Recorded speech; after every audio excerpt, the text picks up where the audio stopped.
If you dislike Kris Jenner, yeah, you know that one, the momager, the popular one. If you dislike her and you did not get to watch her masterclass, I watched it, and as a woman over the age of 40, I want to share the lessons that I took away so you don't have to watch it. I mean, I'm here trying to save you time, right? So I love the masterclass. It's the first time I'm watching their masterclass. I think our daughter has got one as well. But I decided, well, why watch the daughter before the mom? Let's go ahead to the momager first, the expert, and see what lessons she has to give. But it's not just that. I wanted to be able to take away lessons from her in terms of lessons, business lessons, as well as what their journey has been. Because as we all know, they grew up in the front of the camera. They invited cameras into their home. And I think, not that I think, I know that her values sort of align with mine. Because if you take a look at my channel, all this while, I am very passionate about women over 40 starting content creation because of the possibilities that it offers. Now, it doesn't necessarily have to be YouTube, although I do say that if you want to start, make a start on YouTube, because I think YouTube offers, it is that platform that offers quite a lot of benefits. You're able to stick with it longer because at this point in time in your life, however you see it, now is not the time that you want to be dancing on camera. Now is not the time that you need an immediate validation or feedback, which is what you'll get from other platforms. Say, for instance, TikTok. Now is not the time that you want to start finding content ideas outside of your life. Once you start doing that, it allows you to bring up excuses so that you don't do it. I also believe that YouTube is that platform that has a long-term strategy behind it. And for somebody like me who is passionate about the job I do, my 9 to 5, as well as looking right into the future, taking lessons from those that have retired and applying those lessons to my life now so that I can have a better retirement, but also understanding and redefining what success is for me. I don't know why I'm looking up. My words probably are trying to flee away from me. But the essence of this is that I wanted to be able to view Kris Jenner's lessons at this point in time of my life. Excuse me, I haven't got my water bottle here. So let's dive into the lessons before I start to ramble on. She shares a lot about personal branding, and the personal branding is about you building a legacy. What do you want to be remembered by? What do you want to be remembered for? But also, she shared something interesting in that she said that personal branding is how you want to present yourself, being you all the time. When she invited cameras into her home, that was already their day-to-day lives. That was already their day-to-day living, and they didn't have to work so hard. At documenting it. For them, they were just documenting life. Life for them seemed very chaotic, but beautiful chaotic. And they just thought, oh, this is great. It was mentioned to her by friends and family, and they thought, what a wonderful idea. So they invited cameras in. And I think that is one thing that I always preach. Don't look outside of your life for content. Don't start looking for the niches should be already in you. There was a lady's page I came across recently who I do follow her on TikTok, and she said that somebody older recently told her that the niche is her. People don't come to our page just for skincare. We don't come to a page. We come to our page. I follow her for fashion as well, but she wasn't showcasing a lot of her outfits. On the off chance that she does, I'm glued to her page because I want to see what she's wearing, where she's bought the items from, and how she's styling it. Because her style is totally different from mine, but I aspire to such a style. It's beautiful. She wears it so well, yet she shares a lot of content creation. She shares a lot of skincare routines as well, skincare products, which I'll come to talk about later. But let's come back to the lessons I took away from Kris Jenner. So it's how you present yourself being you, but also because being the biggest cheerleader for your children and for other people, at that point in time, you want the best for them. You should want the best for yourself as well. Nobody can Support your children more than you can, more than you would as well. So try and take that, be intentional about being their cheerleader. She also went into several steps about building one's personal brand. And at some point in time, we lost what the steps are. But I'm going to go through a few of them. She went into self-discovery. You want to understand who you are. You want to start out as a person, which is you. That is your brand. You will then evolve into that brand that you aspire to. So a lot of people think when they start, they're already building a brand, but that's not it. When you start, all you're doing is you're trying to understand yourself. You're trying to see how you sit in videos, how you talk in videos, what's your beautiful angle, what isn't your good angle for the camera? How do you come off on camera? Are you too much? Are you doing too little in order to be that person that you want to really become? It is over time because people now associate this smile with you, these words with you. Then you've become a brand because you are now memorable. You are not quick to fade away from people's mind. And then she went into spending time to find what makes you happy, find out what's your passion and what you really want out of life.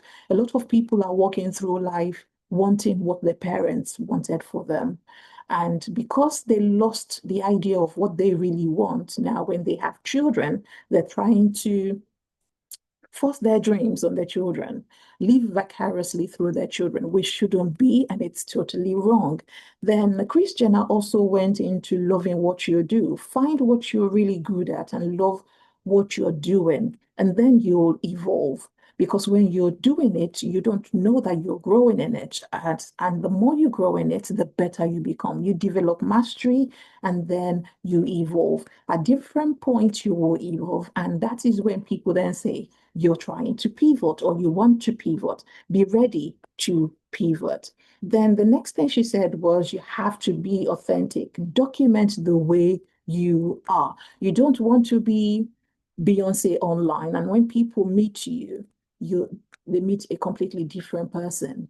As women over 40, if you're going to be online, and you should be online, this is the time you should come online.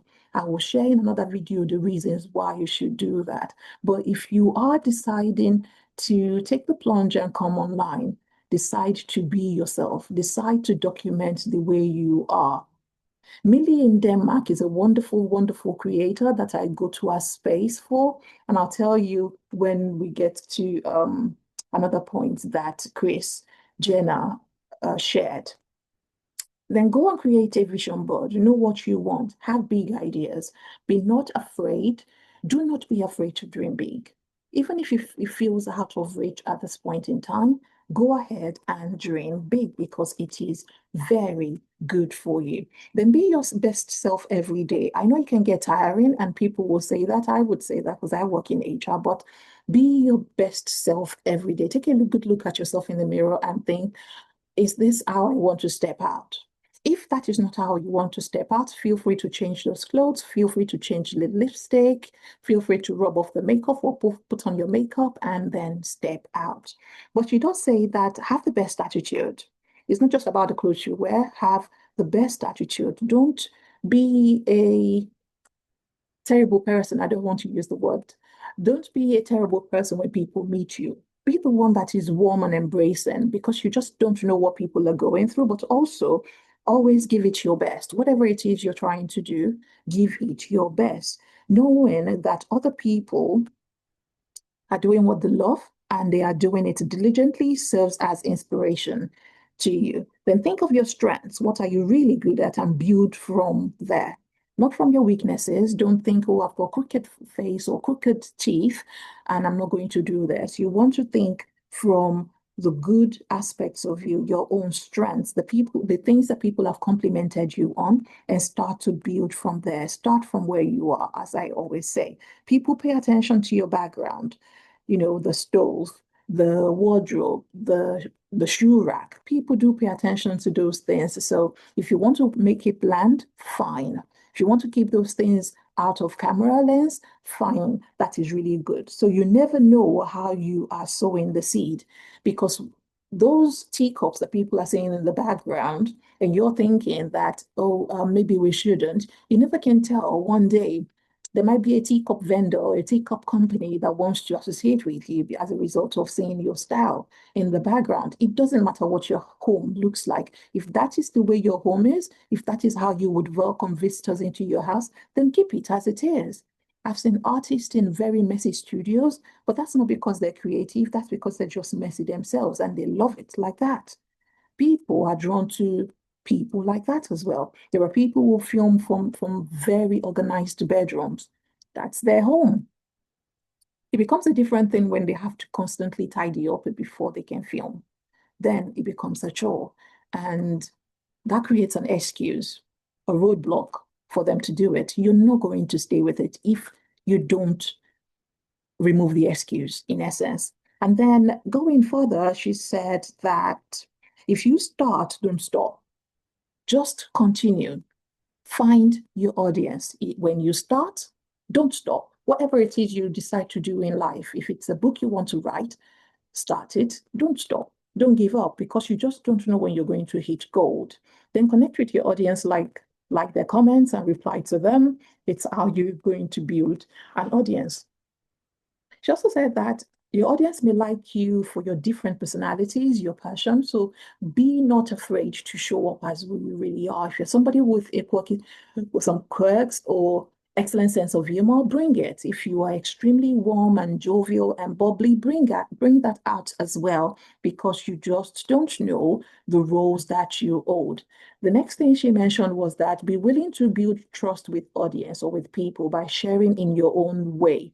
Now, a lot of people tend to read off of AI. We tend to read off of notes sometimes. Not that there's anything wrong with it, but if that is what you want to do, then ensure that those notes are yours. So be willing to share in your own way, in your own words, in your own voice. Be willing to teach so that you can influence people. You tell a story about something that you're passionate about because it will light up. It will light up your face and people will be able to come along with you on that journey, whatever journey that is. And then she went on onto social media, be able to own it, decide to own it. When you start content creation, decide to own it. Keep posting to communicate so that you can build a relationship. She did say that on Instagram, it could just be a 5-second story. She would just have a camera, which is her phone with her, and she would show behind the scenes or how she's getting ready because she felt that she doesn't have to edit that. She doesn't need to disappear. She shouldn't have to disappear. Every single moment of the day is very crucial when you're on social media, which is why I preach that you should start content creation or start YouTube with passion, with purpose, and with possibility, not with burnout. Do it in such a way that it doesn't feel like work. And it doesn't feel like work when you're capturing your day just as it occurs, just as it's going on. It doesn't mean you will not be present in your own life. It just means that this is something you would normally do.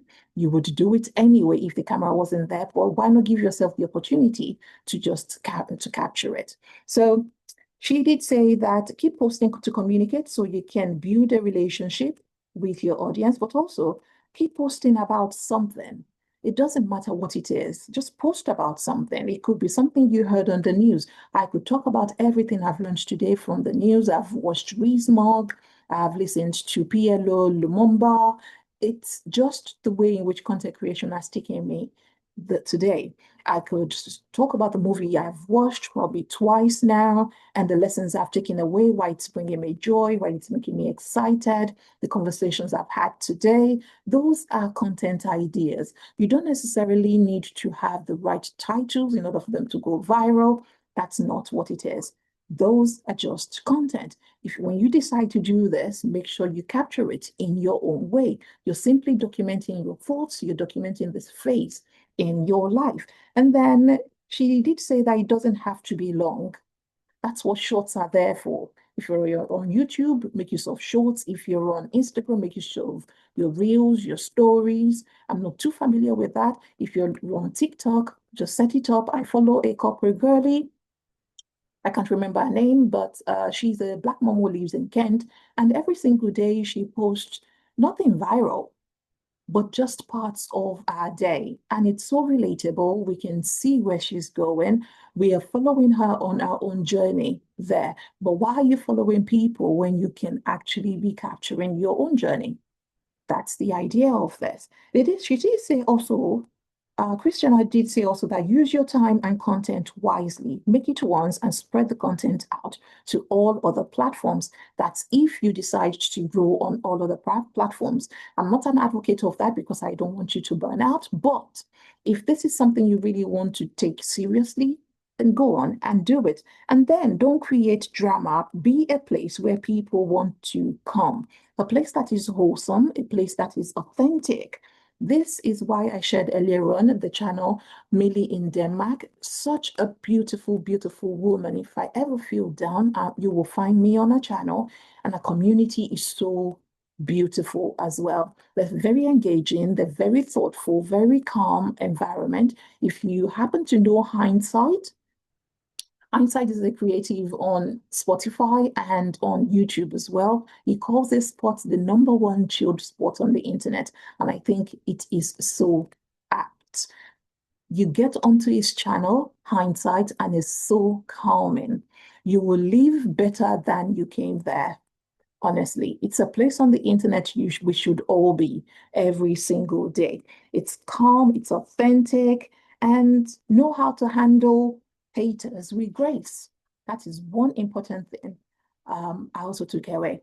She did say that a good first impression is always there to have. You should think of how you show up, which is part of being your best self. And then she went into creating good video messages and show that it's memorable so that people don't forget about you. And she backs that up by saying that make sure you're showing your face, make sure it's spoken because people will remember, they will remember seeing you, and that's quite important for you, not just for them, but for you as well. It helps you project yourself in the best light possible, which I think is so good. And then she went into how this becomes a brand, having a logo, monetizing it, and dreaming big. The dreaming big, I'm going to come back to because it's quite important as a woman over the age of 40 for you to start content creation. And I think on YouTube is the best one. On the dreaming big, she delved into letting you know that nothing is impossible.